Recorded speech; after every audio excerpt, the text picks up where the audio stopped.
A edição desse sábado no Meio, aquela que os assinantes Premium recebem por e-mail no fim de semana, é uma entrevista longa que eu fiz com o Felipe Nunes, da Quest Pesquisas, na semana passada. Os assinantes também podem assistir a entrevista inteira no nosso streaming. Mas eu queria trazer um pouco da conversa para cá, para a nossa conversa cotidiana. E pelo seguinte, essa é a maior pesquisa de valores jamais feita no Brasil. 10 mil entrevistas, mais de 1h30 de questionário. Essa pesquisa gigantesca, O Brasil no Espelho, é tema do livro com o mesmo nome que o Felipe acaba de lançar. E muitas das perguntas que nós nos fazemos cotidianamente estão respondidas lá. Por exemplo, bolhas existem. E vamos dar real aqui. São 9 bolhas no Brasil. São grupos fechados que compartilham de valores bastante específicos e têm resistência a falar com quem é muito diferente. Essas 9 bolhas, elas se dividem da seguinte forma.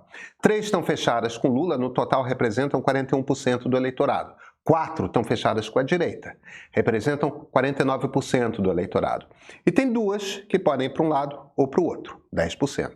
Mas calma, isso quer dizer que a direita tem uma vantagem? Claro que sim. Mas primeiro, o brasileiro não é tão coerente assim. Então há traições, gente numa bolha que, apesar de comungar de valores, vota do outro lado. E tem gente que simplesmente não aparece para votar. Então a vantagem da direita ela existe, mas ela não define a eleição. A eleição do ano que vem, ela deve ser muito apertada. Mas antes de entrarmos no detalhe sobre o que é cada bolha, vamos falar de ser brasileiro, porque tem alguns traços que todos nós compartilhamos. E o primeiro é bem triste. Somos uma das sociedades, sabe, com o menor valor, o melhor índice de confiança interpessoal do mundo. A gente simplesmente não confia um no outro. Sabe, democracias liberais, elas dependem de 2 elementos. Um é a capacidade de autonomia individual. Claro, as pessoas poderem fazer as suas escolhas para as suas vidas. Governo não dá pitaco, família não dá pitaco, cada adulto faz suas escolhas e se responsabiliza por elas. Mas, simultaneamente, tem também um senso forte de comunidade. A ideia de que estamos juntos nesse barco, que precisamos nos respeitar uns aos outros e entrar em acordos para a gente colaborar. É assim que negócios nascem e a economia cresce, é assim que construímos um lugar bacana no qual moramos com os vizinhos. É um sentir-se #tamo junto. Não tem isso no Brasil. A gente não confia no outro. Isso tem consequências institucionais. Não importa se você é de direita ou de esquerda, o brasileiro quer um Estado forte e quer muita regra, muita proibição. É um Estado forte para controlar que o outro não esteja quebrando as muitas regras. O tipo de governo que temos, o tipo de lei que fazemos, está diretamente ligado ao fato de que a gente não confia.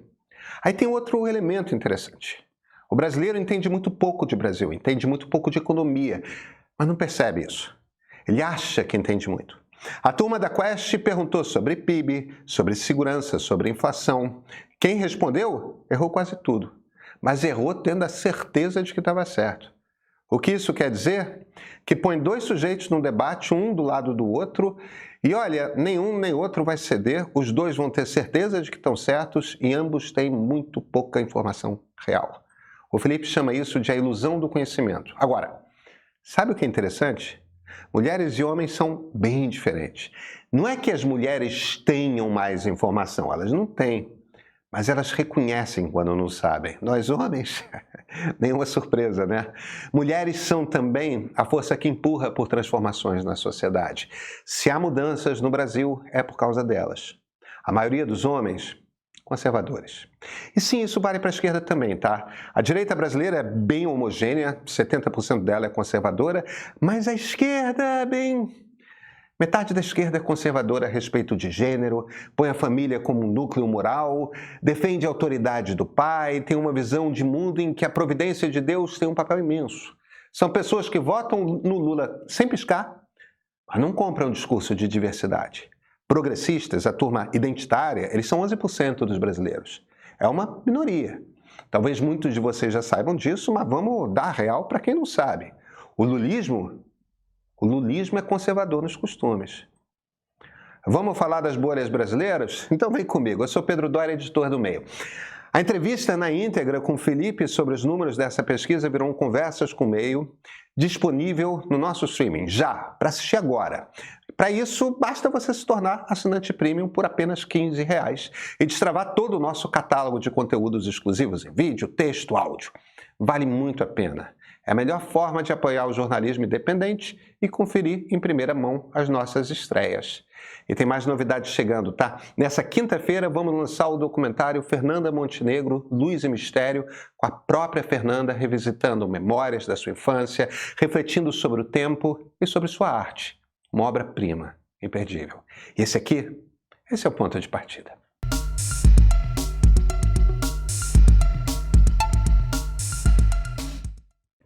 Vamos da esquerda para a direita.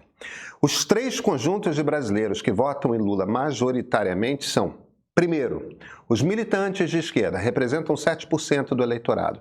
Imagina um sindicalista, uma pessoa de muitos dos movimentos sociais como MST, MTST, pessoas de partido fundamentalmente. Aí tem a classe dos dependentes de Estado, são 23% de nós. É gente para quem programas sociais são fundamentais, os brasileiros mais pobres, tá?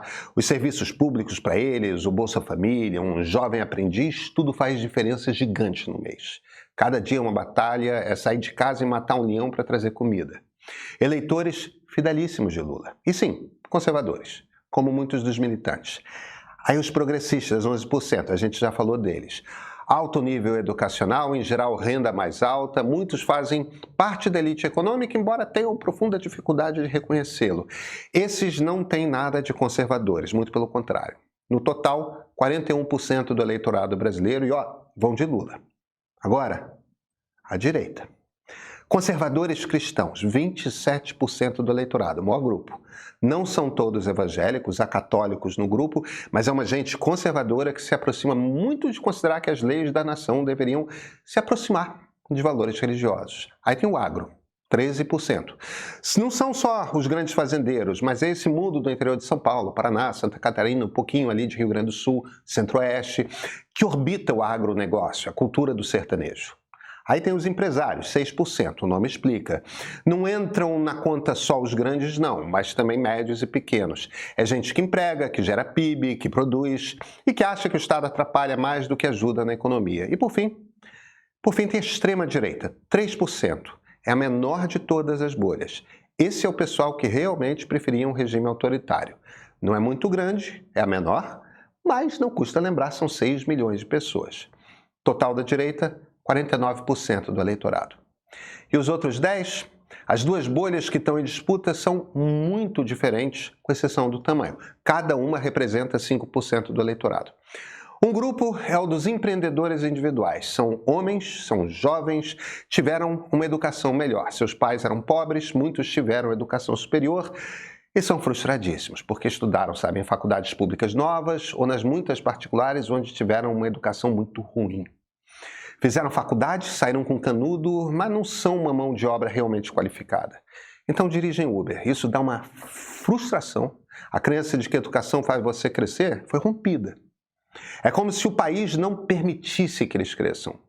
E essa turma tem uma gana de crescer. Olha que complicado esse grupo. Votaram em Lula em 2022, os de São Paulo votaram em Pablo Marçal em 2024. Por que votaram em Lula? Porque não tiveram qualquer ganho no governo Bolsonaro. É um público que não está nem aí para se o candidato é de direita ou de esquerda. Vota pensando na economia. Pode votar em qualquer um e só pensa em crescer na vida. Agora vem cá. Não confia no Estado, tá? Acha que o Estado atrapalha.